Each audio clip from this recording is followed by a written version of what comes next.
So இது வந்துங்க அங்கே வந்து ராமர் கோவில் வந்து ஒன்று இருக்குது. 12 o'clock க்ளோஸ் தானா.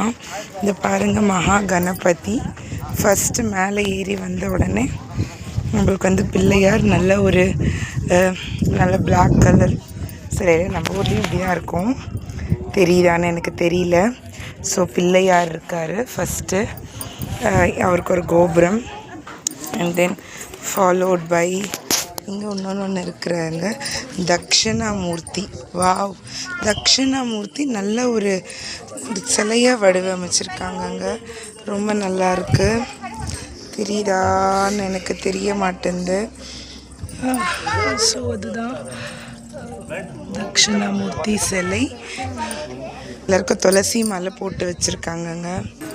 ஸோ இப்படி அடுத்ததுக்கு வந்தோன்னா சுவாமி சத்யானந்த சரஸ்வதி அப்படின்னு சாமியோட ஸ்டாட்யூ ஒன்று வச்சுருக்காங்க.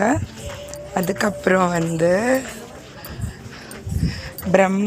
பிரம்மஸ்ரீ நீலகண்ட குரு அவரோட ஸ்டாட்யூ இங்கே வச்சுருக்காங்க. அங்கே எல்லாம் கிளாஸ்குள்ளே தான் இருக்குது.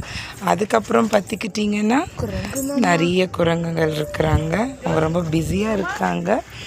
அண்ட் தென் இந்த கோவில்லேருந்து பார்த்தோன்னா ரியலாக கீழேருந்து பார்க்குறத விட ஃபுல் வியூ வந்து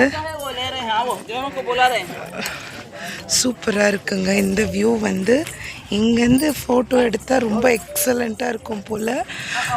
இது ரொம்ப ஈஸியாக ஃபுல்லாகவே கவர் ஆகுதுங்க. ரொம்ப எக்ஸலண்ட்டாக இருக்குது. அது ஏதோ வந்து it is like kind of ஏதோ ஒரு ஆர்ட் கேலரி மாதிரி. அவங்க ஏதாச்சும் பெர்ஃபார்ம் பண்ணணுன்னா அங்கே பெர்ஃபார்ம் பண்ணுவாங்க போல் இருக்குது. ஸோ அதுதான் விஷயம். இப்போது பையன் இவங்கெல்லாம் மாற்றி மாற்றி ஃபோட்டோ எடுத்துகிட்டு இருக்கிறாங்க. ஒருத்தங்களும் ரொம்ப சூப்பராக இருக்குங்க. இங்கே அந்த வியூ வந்து நான் உங்களுக்கு கொஞ்சம் ஜூம் பண்ணி காட்டுறேன். எக்ஸலண்ட்டாக இருக்குங்க.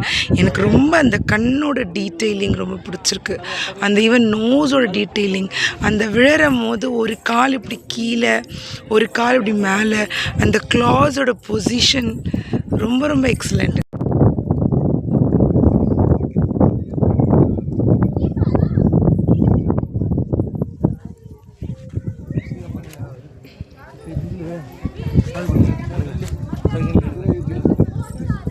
டி-ஷர்ட்டை ஒழுங்காக இழுத்து விடுச்சார் நித்ரா.